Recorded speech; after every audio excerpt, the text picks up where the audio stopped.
Hi guys, welcome back to my channel and welcome back to another day in my life. Now today I'm very excited to share with you a ton of cooking.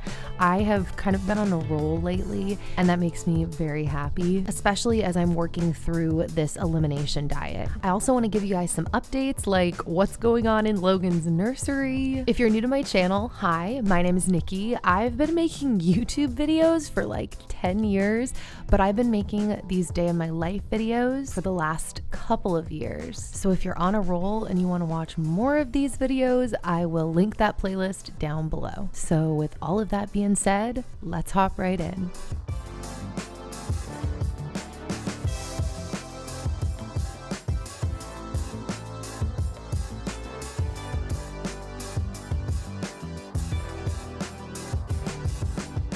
So maybe it's because we're going into fall, but I have been craving chili lately and so has Dan. So on this day, I decided to make some crock pot chili. Now previously when I've made my chili, I've never actually done the spices from scratch. Like I've always pre-bought chili mixes. My favorite in the past was Frontera, but Dan really does not like that. So today was my first swing at making chili from scratch. So as you saw, I started off with some organic free-range grass-fed beef from Costco. Then I threw in a can of organic diced tomatoes. Then I added some diced white sweet onions, some organic tomato paste, some chopped jalapenos from our garden. Then I threw in 2 cans of kidney beans with the liquid. I had a couple random carrots left in my fridge, so I chopped those up and threw that in the mix. Then I added some mushrooms, some purple onion just because I had a little bit in the fridge. Then I decided I needed more jalapeno, so I threw that in as well. So here is the main lineup of the spices that I used. I don't remember the exact measurements, but I think the one that I kind of semi-followed along with is actually pinned on my Pinterest.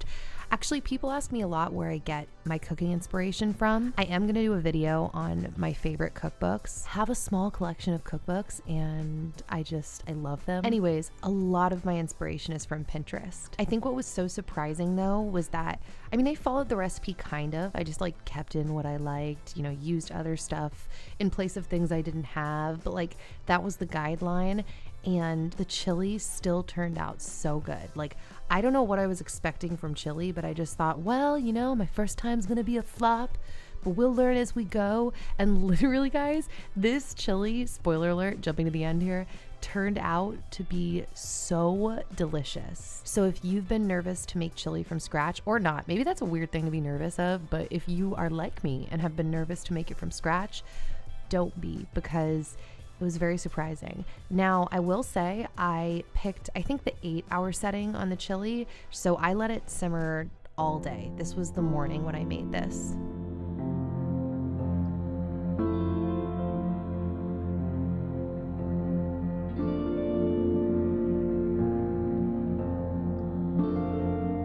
So this chili was going to be for dinner that night and then also for the freezer. So once I got that in the crock pot, I actually started making lunch, which was also going to be something that would go in the freezer. So I started off by stir frying some white sweet onions. Oh, by the way, I'm making a butternut squash base. My intention was to use this as like a vegan cheesy pasta sauce, but what this really turned into and what I ended up labeling it for the freezer was a butternut squash base, because Dan actually thinks that this would be really good if we changed it a little bit just as a soup.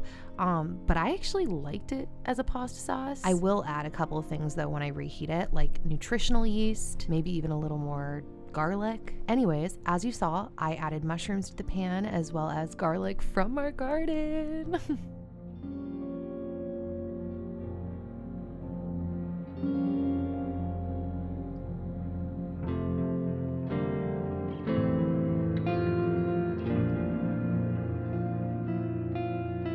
And then once that had cooked up, I took the roasted butternut squash that I had roasted the night before and pureed in my little blender, and I threw that onto the pan to mix up with the onions and mushrooms.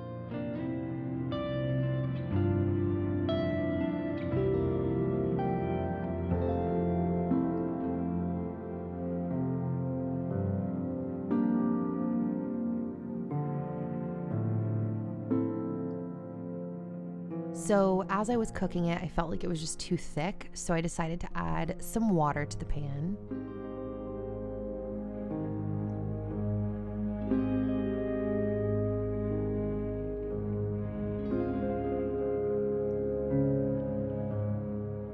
And I just kind of kept adjusting as I went, adding salt, chili pepper flakes, and I even pulled out my immersion blender at one point to just blend all of the other veggies into the mix as well and make the butternut squash even creamier. And yeah, I also added some of this, I think this was Kite Hill almond vegan cream cheese, which in retrospect, I'm actually not supposed to be eating almonds right now, but I was still kind of getting the hang of things at this point, and I was only thinking about not eating the dairy.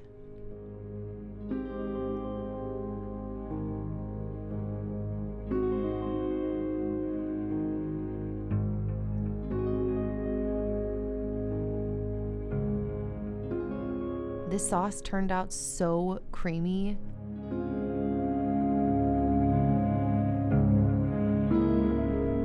So I got my cooking done by late morning, and I had not made my bed yet, so I made my way upstairs and made our bed.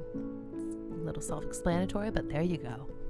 I know I've said this 1,012 times, but it really is amazing how taking the time to pull together your space can affect the rest of your day, especially if you work from home, because I'm in and out of my bedroom a lot through the day. But even if I didn't work from home, coming into a clean bedroom at night is also very inviting and is such a lovely way to actually calm down your mind after any craziness you might have experienced through the day. So as I pull my space together in the morning, one of the things I like to do is turn on my oil diffusers. And in this last week, I've really been enjoying diffusing eucalyptus. This is a really weird memory, but it actually reminds me of summers back home in Los Angeles at night, sitting in traffic on the freeway with the windows down, smelling the eucalyptus trees.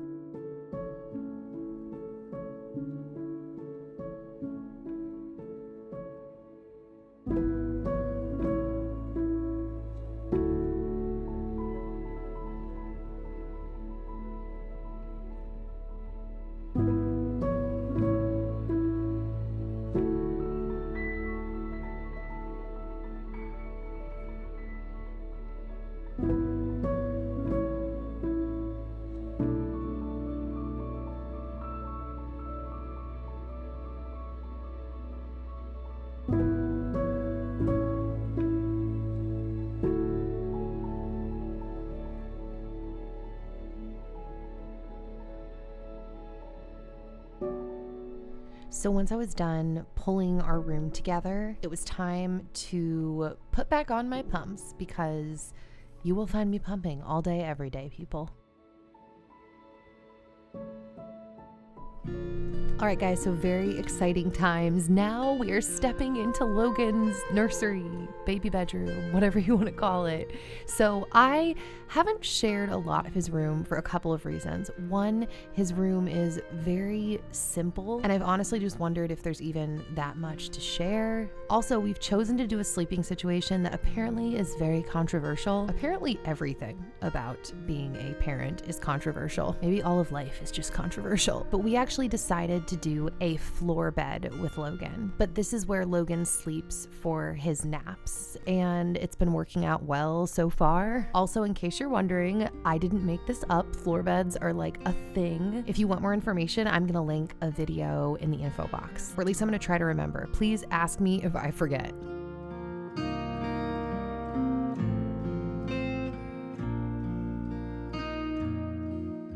I'm actually thinking we might be filming a house tour next week, because I don't think I've actually done one since the house has been like more furnished. I think I only did an empty house tour. By the way, I wasn't just showing you guys his room. I was actually in here setting up for Logan's nap, because Logan and I have a nap routine that I think I've shared a few times. And before we go on our walk, I like to make sure his room is fully prepped so that when we come back upstairs, I can keep the calm vibes and literally just walk him over and lay him down and hopefully get him right to sleep.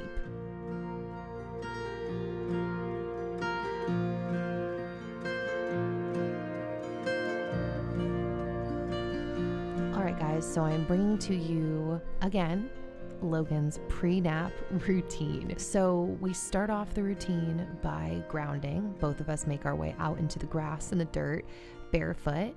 Now, if you didn't see the documentary, I think it's called Earthing. I actually think the full title is like Earthing, the Science of Grounding. If you want to understand why this is so beneficial, go check that out.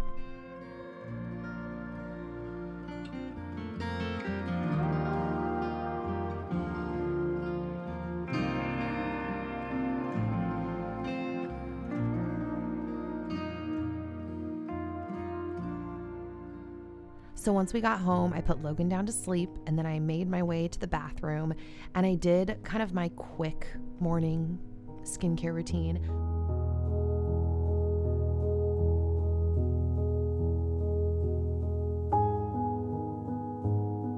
Oh, by the way, I changed tops.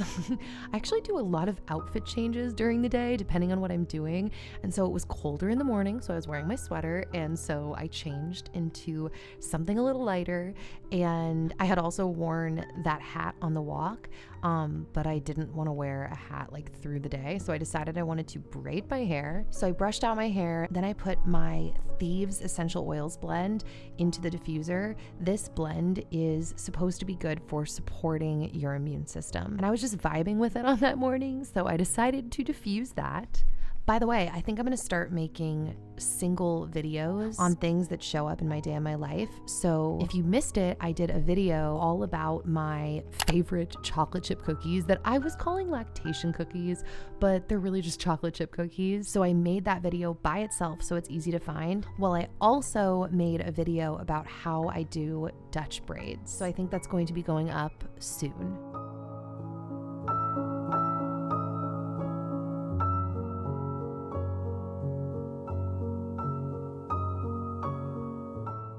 So the weather is getting colder here, and so we brought a couple of our trees inside, specifically the lemon tree, which is doing amazing. I've had this thing for like 2.5 years. It's gone through so much, guys. I fought so hard. Now it's got so much new growth, lots of flowers, 2 lemons.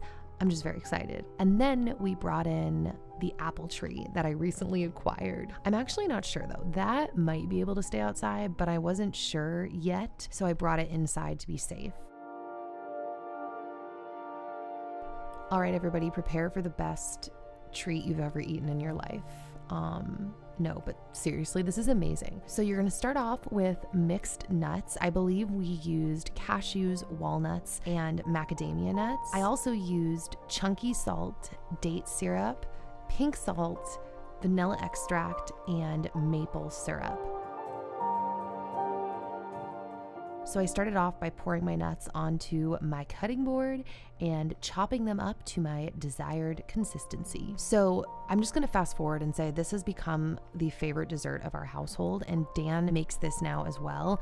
He prefers his where the nuts are ground even finer, which I love as well.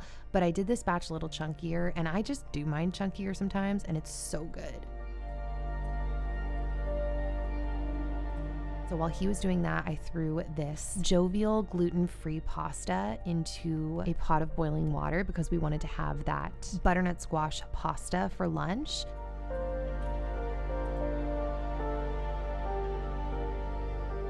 Dan actually just decided that he wanted to go ahead and have the chili for lunch. My pasta was good, don't get me wrong, but it was much better once I topped it with some balsamic vinegar.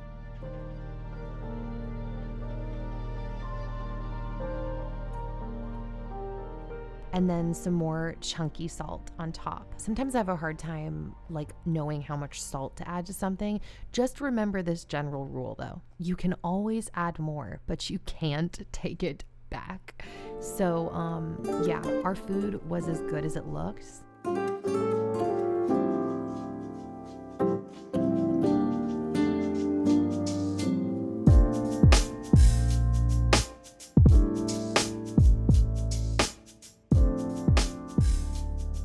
So once we had eaten our lunch, then it was time to step back over and finish the world's best dessert.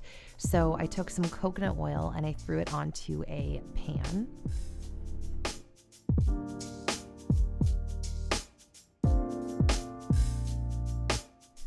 Once the coconut oil got a chance to heat up, I threw the nuts in.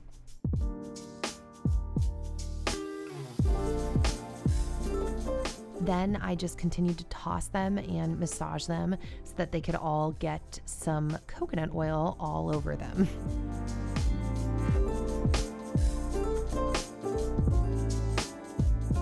So I kept the heat at like a medium, lower high heat, and I just kind of kept moving them around and massaging them.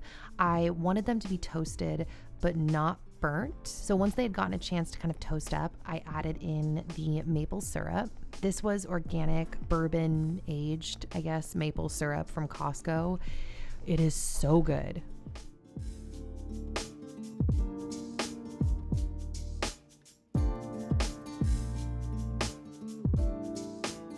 Then I added in the date syrup. I use date syrup from Julie's Dates, and it's incredible. If you've never cooked with date syrup, it gives it like a super warm caramely flavor. It's amazing. Then I added in maybe a couple tablespoons of our homemade vanilla extract and just watched it sizzle. And yes, it smells like a theme park when this is all cooking, by the way. Then as it sizzled away, I added some pink Himalayan salt to the top. Then we poured the whole concoction on a baking tray lined with some baking paper or parchment paper. Now we found that our favorite way to eat this is to push the mixture down and out as thin as possible. It becomes like a toffee brittle. Yeah, so once he did that, he threw it in the freezer. And then I had to step away to film my adorable baby because one of his new favorite things to do is hang out by our living room table and alternate between eating the table and trying to stand using the table.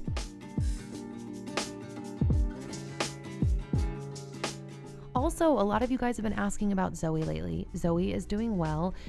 Zoe does not get as much attention as she used to get, and I feel really bad about that. Becoming a new mom has been, I don't want to say a hard transition because the hardness is so worth it, but I don't know, maybe hard is the appropriate word. It's difficult learning how to juggle so many balls and figuring out how to distribute your time day to day. I mean, I guess that's like the struggle of life, but I really just wanted to say that Zoe's doing fine. Thanks for asking.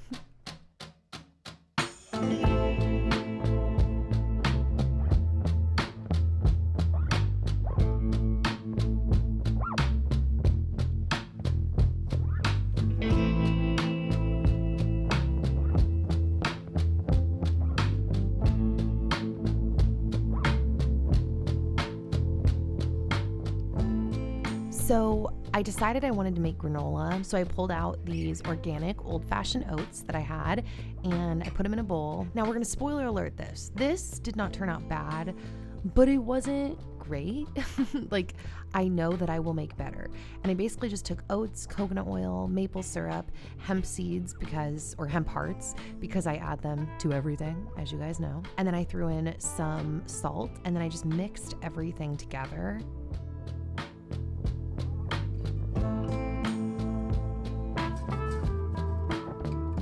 I decided to add a little bit of vanilla extract as well as some pumpkin seeds. And then I drizzled some more maple syrup on top.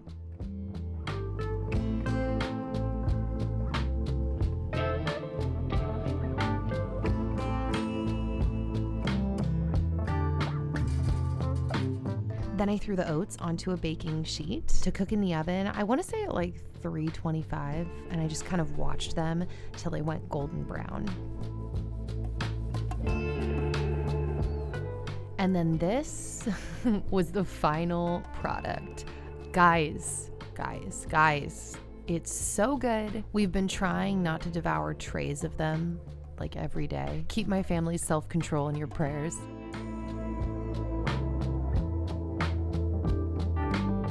So yeah, guys, that is it. I hope that you enjoyed today's video. If you did, please give it a thumbs up. Don't forget to check the info box for all of today's links, as well as information on the semi-secret giveaway that is never secret because I always talk about it at the end. I will hopefully see you guys back here soon with another new video. Bye, guys.